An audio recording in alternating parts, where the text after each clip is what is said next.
Shalom saudara, haleluya, kiranya kasih karunia dan damai sejahtera melimpahi Anda oleh pengenalan akan Allah dan akan Yesus Tuhan kita. Selamat datang ke siri Renungan Firman Tuhan ringkas dari Injil Yohanes. Kita akan lihat 5 ayat yang pertama dalam bab yang pertama ini dari ayat 1 hingga ke 5 dengan tajuknya Adakah Yesus Tuhan? Mari kita baca dari ayat yang pertama. Pada mulanya adalah firman. Firman itu bersama-sama dengan Allah, dan firman itu adalah Allah. Ia pada mulanya bersama-sama dengan Allah. Segala sesuatu dijadikan oleh Dia, dan tanpa Dia tidak ada sesuatu pun yang telah jadi dari segala yang telah dijadikan. Dalam Dia ada hidup, dan hidup itu adalah terang manusia. Terang itu bercahaya di dalam kegelapan, dan kegelapan itu tidak menguasainya. Demikianlah firman Tuhan. Ada orang yang mengatakan bahwa Yesus bukan Tuhan, bukan pribadi yang ilahi. Ya, malah ada yang menulis bahwa Yesus adalah firman, tapi firman itu adalah suatu Allah. Itu dengan huruf kecil E pada perkataan Allah. Saudara, dari awal lagi penulisan Injil Yohanes, Yohanes telah menekankan dan menonjolkan ketuhanan Yesus. Ya, jadi soalannya dalam edisi ataupun renungan hari ini adalah, apakah buktinya dari ayat 1 hingga ke 5 yang menunjukkan bahwa Yesus adalah Tuhan yang setara dengan Allah Bapa? Yang pertamanya, kita lihat ayat yang kedua. Ayat yang pertama dan kedua. Ya. Pada mulanya adalah firman.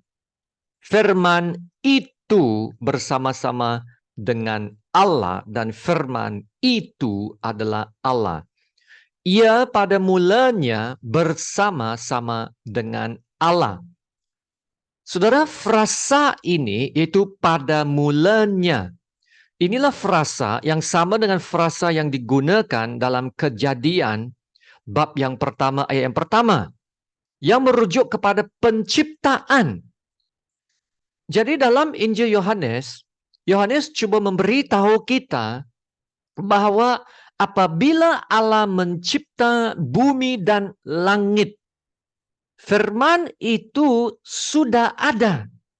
Yaitu, firman itu sudah ada sebelum wujudnya masa atau terjadinya apa-apa ciptaan. Jadi ini menunjukkan bahwa Yesus telah bersama-sama dengan Allah dari mula. Nah, ini yang menunjukkan sifat kekekalan, ya, kekekalan. Yesus sudah wujud sebelum dunia dijadikan. Nah, ini juga menunjukkan Yesus bukannya dicipta. Nah, sekiranya Yesus tidak dicipta, ya, tidak dicipta, Yesus sudah ada dari awal. Sebab tidak dicipta, malah sudah ada dari awal sebelum adanya waktu, before time begins. Ya, Yesus tidak wujud, yaitu tidak dicipta pada suatu ketika masa, tetapi sudah ada sejak kekekalan. Maka Yesus adalah kekal. Kekekalan adalah suatu sifat yang ilahi. Nah, hanya Allah saja ya yang memiliki sifat kekal dan tidak dicipta. Sekiranya Yesus adalah kekal dan tidak dicipta, Yesus juga adalah setara dengan Bapa yang kekal dan tidak dicipta. Amin.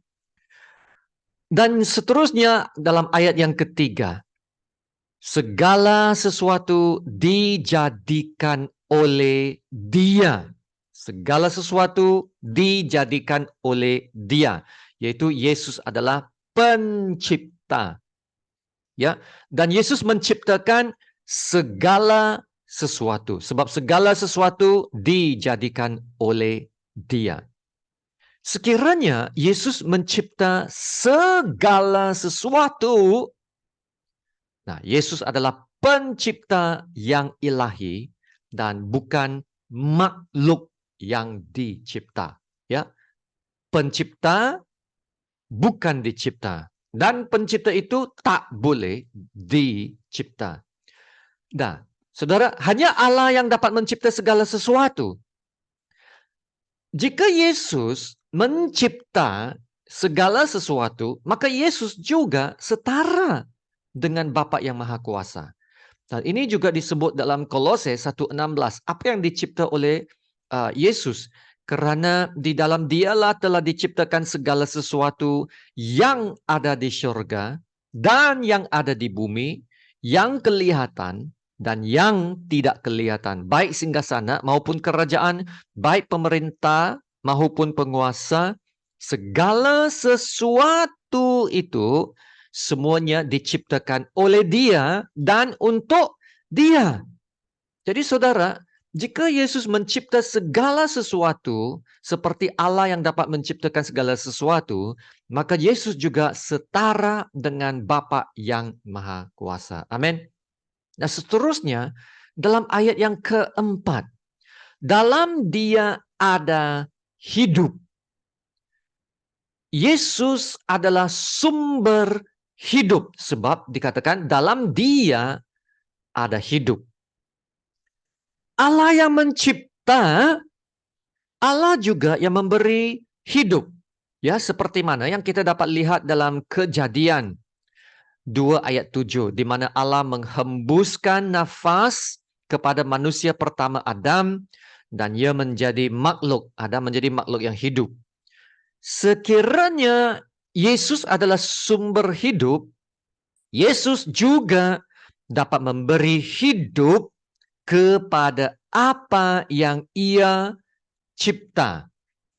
Nah, jadi ini menunjukkan Yesus juga setara dengan Allah Bapa yang mencipta dan memberi hidup. Amin. Nah, seterusnya ayat 4 dan 5. Hidup itu adalah terang manusia. Terang itu bercahaya di dalam kegelapan, dan kegelapan itu tidak menguasainya. Yesus adalah terang yang bercahaya dalam kegelapan. Ya, Yesus datang menerangi setiap orang. Ya, kata ayat 9. Nah, terang akan melenyapkan segala kegelapan. Apabila ada terang, kegelapan akan hilang. Ya, dan Yesus datang untuk membebaskan manusia daripada kuasa-kuasa kegelapan ini dengan memberikan kita hidup yang baru, hidup yang penuh harapan. Nah, inilah kehidupan yang Yesus berikan, ya, membawa terang kepada manusia. Terang kepada manusia, membebaskan manusia daripada kuasa-kuasa kegelapan. Dan ini juga menunjukkan Yesus berkuasa atas segala kuasa kegelapan. Jadi Yesus benar-benar adalah ilahi, ya, bukan manusia biasa. Nah, di dalam Perjanjian Lama, Allah adalah tiang awan dan tiang api yang memimpin bangsa Israel di padang gurun. Nah, begitu juga Daud menulis dalam Mazmur 27 ayat yang pertama tentang Allah. Tuhan adalah terangku dan keselamatanku, kepada siapakah aku harus takut? Nah, Yesus akan memberitahu nanti dalam bab 8 ayat 12. Dia berkata, akulah terang dunia, barang siapa mengikut aku, ia tidak akan berjalan dalam kegelapan, melainkan ia akan mempunyai terang hidup. Jadi Yesus bukan terang biasa seperti lampu suluh itu, tapi adalah terang dunia. Terang yang menyelamatkan manusia dari kuasa-kuasa kegelapan. Ya, seperti mana yang sama dengan apa yang Daud tuliskan dalam Mazmur 27 ayat yang pertama ini. Tuhan adalah terangku dan keselamatanku. Ya, tidak ada sesiapa pun yang boleh berkata, akulah terang dunia, tetapi Yesus boleh berkata itu. Nah, oleh itu, tiada keraguan lagi bahwa Yesus adalah Tuhan yang setara dengan Allah Bapa. Dan Injil Yohanes akan banyak menonjolkan keilahian Yesus. Ya, yaitu Yesus adalah Mesias, anak Allah, yang telah datang menjadi penyelamat manusia. Nah, inilah tema utama Injil Yohanes yang diberitahu dalam bab 20 ayat 31 ini ya. Tetapi semua yang tercantum di sini telah dicatat supaya kamu percaya bahwa Yesuslah Mesias, anak Allah, dan supaya kamu oleh imanmu memperoleh hidup dalam namanya. Haleluya. Ya, tapi kebenaran ini tentang ketuhanan Yesus dan misi penyelamatannya akan banyak kali ditolak oleh orang-orang Yahudi dan golongan orang yang beragama Farisi ya. Mereka mengatakan bahwa Yesus adalah sekadar manusia biasa, anak tukang kayu, bukan Tuhan. Tapi Yohanes dari awal lagi memberitahu pembacanya bahwa Yesus yang telah datang sebagai manusia benar-benar adalah Tuhan. Yohanes, kita lihat ayat ini sekali lagi. Pada mulanya adalah firman. Firman itu bersama-sama dengan Allah. Dan firman itu adalah Allah. Amin. Jadi saudara, marilah kita sama-sama belajar Injil Yohanes untuk lebih mengenal Tuhan Yesus. Kita belajar bagaimana Yesus menjelaskan keilahiannya. Kita belajar perhubungan Yesus dengan Allah Bapa, dan dari situ akan membawa pengertian kepada ketritunggalan Allah yang kami imani. Amin. Mari kita berdoa. Haleluya. Allah Bapa kami yang di surga, terpujilah namamu yang termulia dan yang teragung. Terima kasih Allah Bapa, pengajaran hari ini telah membawa kami untuk melihat keilahian Tuhan Yesus. Kami percaya Yesus adalah Tuhan pencipta segala sesuatu. Tuhan penyelamat, Tuhan yang masih bekerja, Tuhan yang menopang segala yang ada dengan firman-Nya yang penuh kekuasaan. Haleluya. Tuhan yang bertakhta, Tuhan yang duduk di sebelah kanan Allah Bapa, yang menjadi pembela kami, yang akan membangkitkan semua yang mati dan hidup dengan suaranya yang akan datang kembali dan menghakimi dunia ini. Kiranya kebenaran-kebenaran yang kami dengar hari ini akan membangkitkan dalam hati kami suatu kerinduan yang lebih dalam untuk mengenal Tuhan Yesus dan menjadi pengikut Yesus yang lebih sungguh. Terima kasih Bapa. Dalam nama Tuhan Yesus yang termulia, kami berdoa dan ucap syukur. Amin. Sama-sama kita menerima berkat Tuhan. Tuhan memberkati engkau dan melindungi engkau. Tuhan menyinari engkau dengan wajah-Nya dan memberi engkau kasih karunia.